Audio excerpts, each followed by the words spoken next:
People of God, look how my baby breathing so hard. You want to stay hydrated? You want to stay hydrated? You want to stay hydrated. It is hot. It ain't hot. It's hot. It's hot at that door. It's hot, baby. But your girl finished. I hope you guys are not having to tarry in all that hot sun, and we ain't even all the way in summer yet. But it's just 11:30. Stop, Daniel, with that ball on my toe, man. Start early, finish early, baby. I finished so early, some of my colleagues was like, you could cook us something and bring us some lunch to the office. Some of my colleagues that work stationary. And I'm like, nah, I would, but I'm taking a break. If you don't have to be in all the heat, personally, I like summer better than winter. But if you don't have to be in that direct heat, get in and get out. And when that heat starts getting hot, I like to start my work extra, not extra, extra.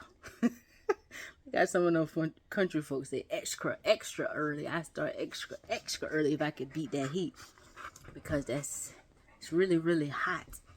So if you don't have to be in the heat, don't stay out in the heat. Make sure if you are in the heat, keep yourself hydrated, not just with water. You want to be replenishing yourself with electrolytes too, because if you drink too much water, you can flush all the sodium out. Don't ask me how I know. I'm a water drinker. I love water, especially when I'm on that spring water. I will go to bed drinking water. I will wake up drinking water. I just love the taste of water. I don't really drink a lot of other type of drinks unless it's tea or something. And every blue moon I might get coffee, but I'm not a coffee drinker. But too much water, especially in all the heat, if that's all you're drinking and you're not really eating too much, it's not good. You need to drink something that replenishes you with some electrolytes or something. And so, anyway, I love you. I'm going to get off here, go take me a shower. I kind of don't really know too much what to do with myself because I got done extra early. It's 11 o'clock in the morning. 11 a.m. 11, almost 12, almost noon. I got finished super early. It's a lot I could do, but I got finished early because I got a jump start yesterday too. I finished decent yesterday, but you know, it'll probably get me something to eat. I don't know. I want something to stick to my ribs for lunch, because I had sweet potato and mandarin oranges for breakfast. I don't know what I'll get me for lunch, but anyway, make sure you keep yourself hydrated, because it's super warm and we're not all the way into summer yet. So keep yourself hydrated. I passed by one guy's field out in the country, and his corn is so beautiful. It's all done coming up so strong. I just on my video cut. But anyway, I was saying I passed by one guy's field and his corn is just coming up so strong. It's so beautiful. I just started praying for it. Because I know last year a lot of the heat, the corn came up, and at a certain point the heat just destroyed all of it. So I'm praying for those of you who got crops growing up, that the rain will come and cool everything down. Anyway, have a blessed day. Stay hydrated, people of God. I love you. So I came out here to let my baby out, and look what I see. Another snake. Now, y'all see that? Now, I know this snake was not out here last night, because I was out here last night. So this one is probably still alive. Move, Daniel. Move, Daniel.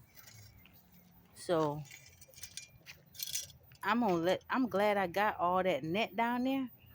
And what it's looking like, they trying to get right here to my baby coop and keep getting caught up in the net.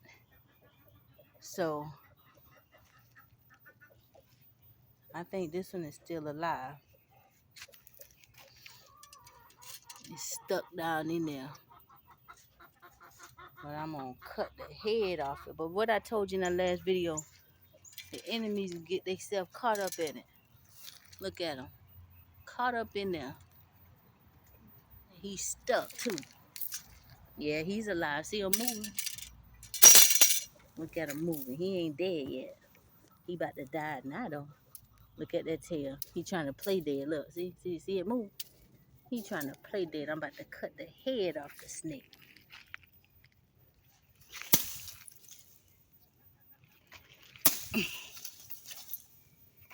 Yep. You about to die. Look at him opening his mouth. All caught up in this net. That's what you get trying to get to my chicken egg. Look at him. You see him down there?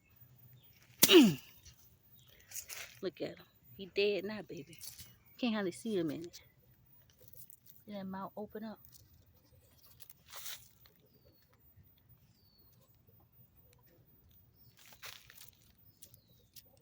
Look at him opening that mouth.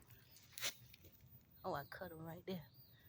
Anyway, let me get this. I ain't gonna cut my finger this time. Last time, remember I cut my finger?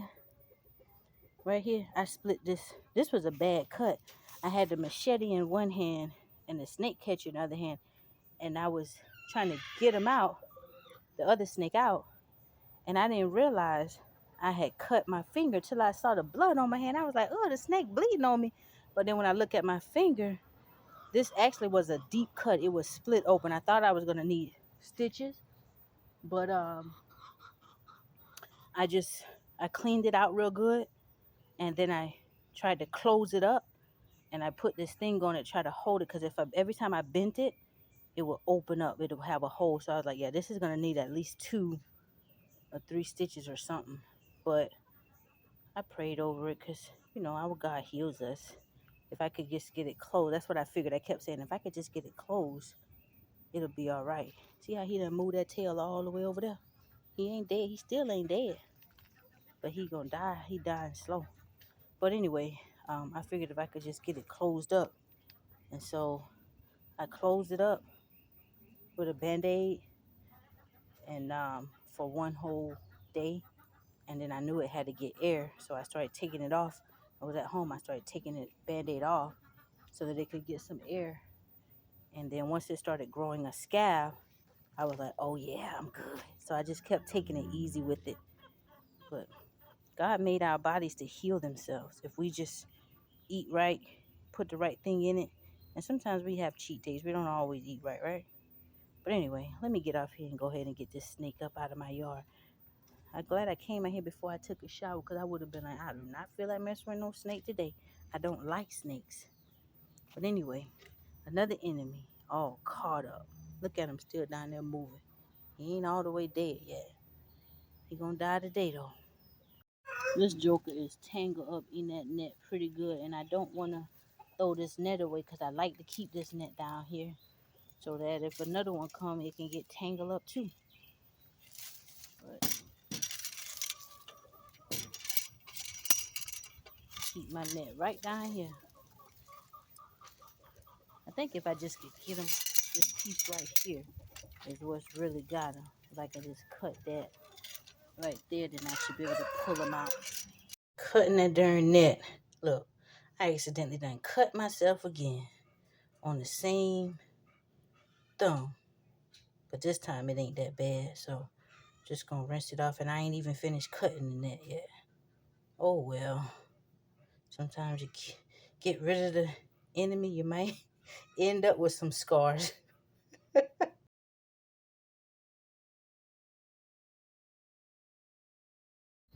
See how that joker's still moving?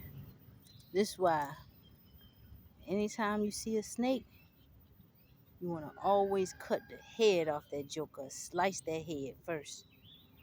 Make sure that head dead. I remember one time I saw a snake, it was dying, but it was a video or something I saw.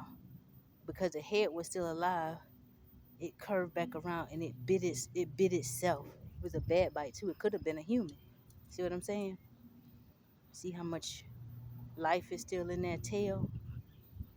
But see, that head is dead. And this is what the enemy tried to do to the people of God.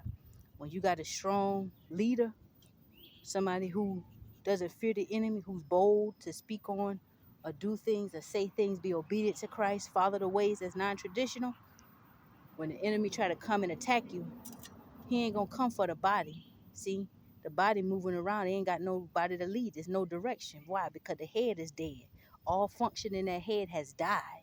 So therefore, the body is just moving around, not knowing where to go, no sense of direction, lost, confused, still full of life. But because that head is dead, that body don't got no direction. And this is why you got to pray for those who are in positions of leadership or who carry the true spirit of God. Not perfect, not that you idolize them, but that's anybody among the body, any of your brothers and your sisters who walk in the spirit of YAH. You keep them lifted in prayer. We should pray ye for one another, because whenever he can take a head out, this is what happens to the body. When you see men and women who are sharing the word of God, preaching it for truth, getting attacked and stuff like that because the enemy don't like the word of God, you pray for them. Look how fast that tail's still moving. As much as I'm talking, look how fast that tail's still moving. See what I'm saying? That head is dead. He's no longer a threat. And this is how the enemy tries to take out the true leaders of the body of YAH. So this is why we must keep one another lifted up in prayer. But anyway, I ain't know that was going to turn into that. Look at him. Look at that tail moving. I rebuke you, Satan. The Lord rebuke you.